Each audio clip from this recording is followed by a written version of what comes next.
국정농단 혐의로 8개월째 재판 중인 박근혜 전 대통령의 1심 결심 공판이 현재 진행 중인 가운데 검찰이 과연 몇 년을 구형할지 관심이 쏠립니다. 한편 이명박 전 대통령이 천안함 기념관을 찾고 자신의 SNS에 김영철 방안에 대한 비판글을 연이어 올리면서 그 의도가 주목됩니다.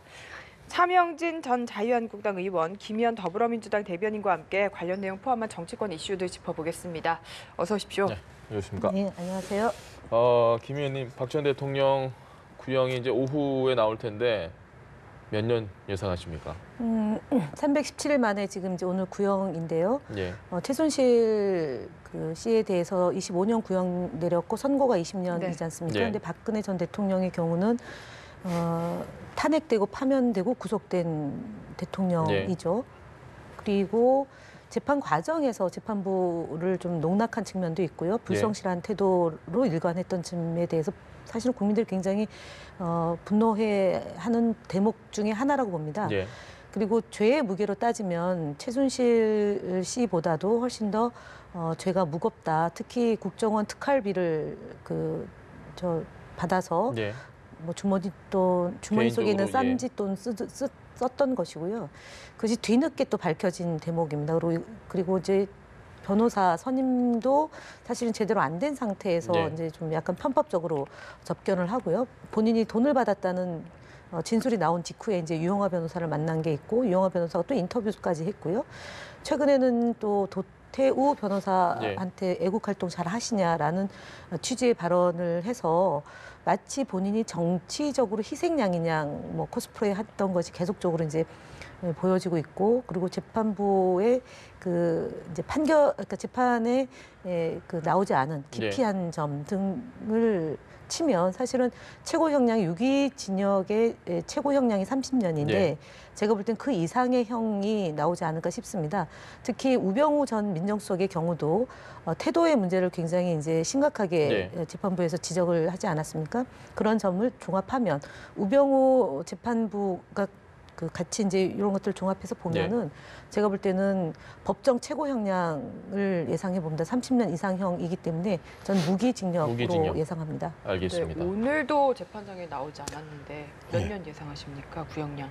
일단은 뭐 최순실 검찰하고 박근혜 전 대통령 검찰하고 같은 검찰이고 최순실 검찰이 최순실 재판과 관련해서 구형한 걸 보면 처음에 자기들이 수사를 시작할 때 세웠던 설정 이것을 그대로 유지를 했어요. 그래서 그 모든 사안에 대해서 13가지 사안에 대해서 강요와 뇌물을 동시에 적용을 했고 그 구형을 했는데 이제 25년 구형했는데 재판부에서는 20년으로 이제 선고를 했죠.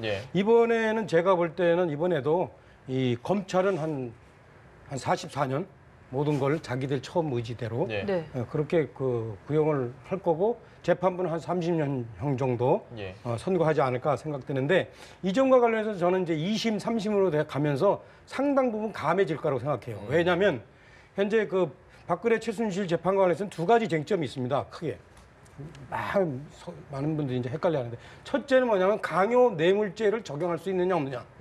사실 이 행위와 관련해서 이제 박근혜 측에서는 일제 이거는 통치 행위다 이렇게 하거든요. 그리고 사실 그 통치 행위가 그 전에도 그와 유사한 행위들이 많이 있었어요. 문제 삼지 않아서 그렇지. 따라서 이것이 일정하게 검찰이나 재판부에 따라서 해석이 다 달라져요. 일정하게 연륜, 역사 인식, 심급에 따라서 이것이 달라진다는 걸 우리가 알 수 있는 게 뭐냐면 검찰에서도 전혀 없던 경제 공동체라는 신조어를 만들어냈고, 경제 공동체, 그죠?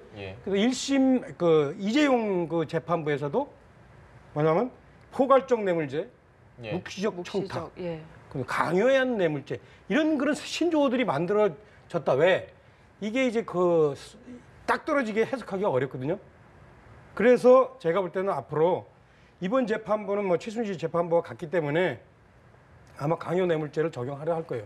하지만 2심, 3심으로 되면서 상당히 이제 역사 인식이 있는 변호사와 역사 인식이 있는 재판부들이 만나면서 상당히 저는 많이 달라질 거라고 봅니다. 또 하나 중요한 거는 아주 중요한 쟁점 또 하나는 뭐냐면 이 문제와 관련해서 박근혜 최순실 고영태의 관계를 어떻게 볼 것이냐. 박근혜 전 대통령 쪽에서는 박근혜 전 대통령이 최순실한테 당했다 이거예요. 네.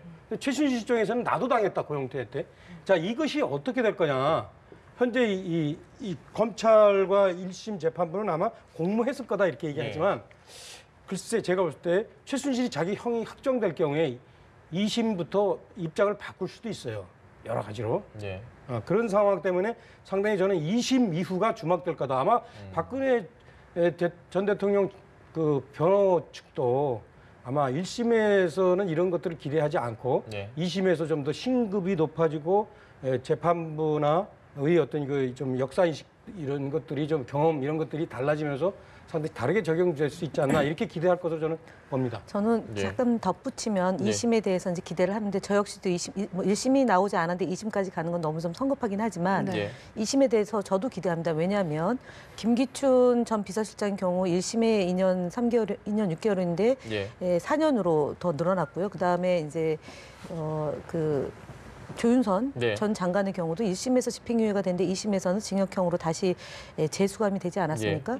실제로 지금까지 드러난 사건의 맥락, 특히 이제 삼성과 관련성은 지금 이제 이명박 전 대통령에게 변호사비를 대납해준 사건이 또 불거졌습니다. 이학수 전 부사장이 이제 진술한 것이 됐는데 사실은 감옥에 가기 전에 진술과 감옥에 가서 진술이 달라지고 있습니다. 그러니까 사건과 관련된 분들이 왜냐하면 본인들이 그동안은 어쨌든 뭐 신의, 의리 이런 것 때문에 좀 내가 했다라는 얘기를 하다가 그 다음에 진술이 다들 그러니까 사건의 실체적 진실에 가까운 진술을 하고 있습니다. 특히 뭐 김백준 전 기획관도 그렇고 그다음에 이제 그 제일 그 비서실장이었던 김희중 비서실장도 그랬고요. 그 주변에 있는 측근과 최측근들이 그러니까 최소한 대통령을 모셨던 사람의 입장에서 좀 대통령의 그 좀 도움이 되는 진술을 했는데 시간이 경과할수록 진실을 밝히고 있기 때문에 저는 1심 재판 과정에서 나왔던 진술보다 이제 사건이 이제 검찰에서 좀 더 탄탄하게 수사가 되고 입증이 되는 서류들을 더 확보를 한다라면 제가 볼 때는 1심에서 2심의 형량이 깎인다거나 그런 게 아니라 죄의 무게, 그러니까 훨씬 더 깊어질 거다라는 게 저도 기대하는 바입니다. 알겠습니다. 일단 뭐 오늘 1심 구형을 좀 보고 나서 나중에 이 주제는 다시 한번 좀 다뤄보도록 하고요. 지금 현재 살아있는 주제 중에 좀 뜨거운 이슈가 이 김영철 부위원장이 방남을 했고 한국당이 원외 투쟁을 하고 있습니다. 아주 강력하게 투쟁을 하고 있는데 일단 김 의원님께 먼저 좀 여쭤보겠습니다. 이걸 어떻게 좀 민주당에서 바라보고 계신지요? 저희가 이제 일관되게 그 얘기했던 것은 동계 평창 올림픽의 참가국입니다. 북한은 참가국에 개막식에 대표단을 보냈고 폐막식에 대표단을 보낸 겁니다. 그 각도로 접근을 해야 되는데 자유한국당이 정치적으로 접근한 거죠. 그리고 두 번째는 2014년도 10월 15일 날 김영철 단장, 당시 단장, 지금은 이제 부위원장이 그 남북 군사 당국자 단장으로 와서 대화를 나눴던 당사자이기도 하고요. 근데 2014년도에는 되고 2018년도에는 안 되느냐. 특히 올림픽이라는 것은 그러니까 모든 정쟁을 중단하고 전쟁을 중단하고 그러니까 평화를 구축하겠다, 추구하겠다라는 올림픽 정신이 있는 거지 않습니까? 그 올림픽 정신이 있는 것을 담아서 김영철 대표단이 저희 측에 와서 2박 3일 있다 갔는데 공당의 정치인들이 불법적으로 도로를 점거하고 공권력을 그야말로 무시하고 경찰을 막 이렇게 밀고 당기고 그다음에 불법 주차를 하고 이런 식의 그리고 쓰레기를 막 그 저 도로에다가 뿌리고 가는 등의 행태를 보여줬다는 점에서는 사실은 좀 그 굉장히 좀 저급한 행위를 한 거죠. 그리고 남북 간의 대화를 하지 말란 얘기는 그러면은 이렇게 그러니까 남북이 긴장되어 있고 분위기가 악화되어 있는 것을 풀어가야지 전쟁 중에도 대화를 하는 거고 휴전 중에도 대화를 하자라고 얘기했던 2014년도에 자유한국당은 어디로 갔냐라는 게 저희가 하고 싶은 말입니다. 그리고 지금 현재 그 다녀가고 난 뒤에 성과가 어떻게 이제 보여질지에 대해서는 좀 더 봐야 되겠지만 북한에서 가장 그 남북 대화의 핵심적인 위치에 있는 분이 오셔서 우리 측의 국정원장과 통일부 장관과 그다음에 청와대 안보실장을 만나서 깊이 있는 논의를 했다라는 점에서는 정말 국민들이나 전 세계에서 이제 한반도의 평화와 대화의 물꼬가 터졌다라는 박수를 보내고 있습니다. 유일하게 반대하고 있는 자유한국당은 자성해야 됩니다. 그리고 보이콧을 통해서 걸핏하면 보이콧을 하는데 이것은 순전히 이명박 전 대통령을 보호하고 이명박 전 대통령의 칼끝을 겨누고 있는 검찰의 수사에 물타기하고자 하는 전술이 아니겠나라고 봅니다. 알겠습니다. 네, 의원님 이야기를 들어야 될 것 같아요. 저는 오늘 이 방송에 출연 못할지도 모른다 생각했었어요. 왜 그런 생각을 이 하셨습니까? 김영철 못 가게 잡아서 오사마 빈 라덴처럼 처치를 해야 되는 특별한 어떤 그 당의 방침이 있을 줄 알고.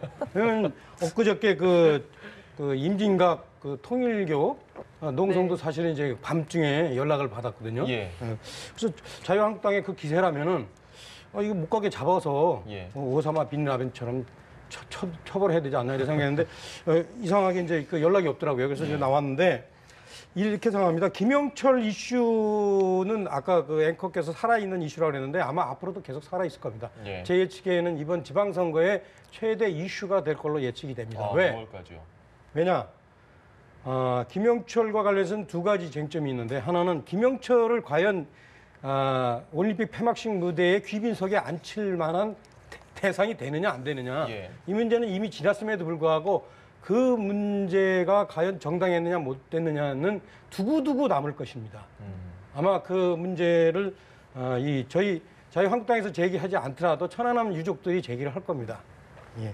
그래서 이 문제에 대한 아마 이 실제 판단을 아마 현 정권은 아마 국민들부터 받게 될 겁니다. 그게 아마 제가 볼 때 지방선거가 될 거라 보고 더 중요한 문제 핵폐기에 관련해서 김영철이 이제 이 핵폐기의 어떤 실타래를 풀어줄 수 있을 것이다.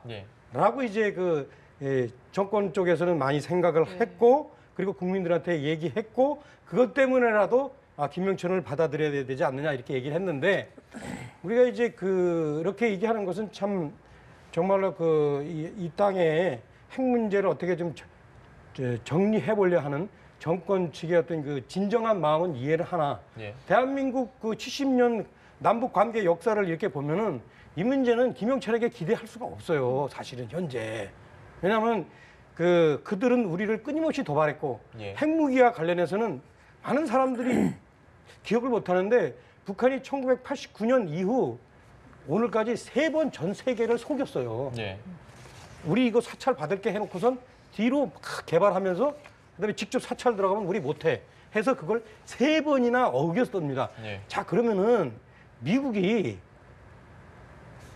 우리나라도 마찬가지인데 제대로 된 그 역사 인식이 있는 지도자라면 얘네들이 왜 그래 우리 그럼 그거 한번 얘기해 볼게 라고 얘기하면 그래 덥석 받을 수 있겠어요?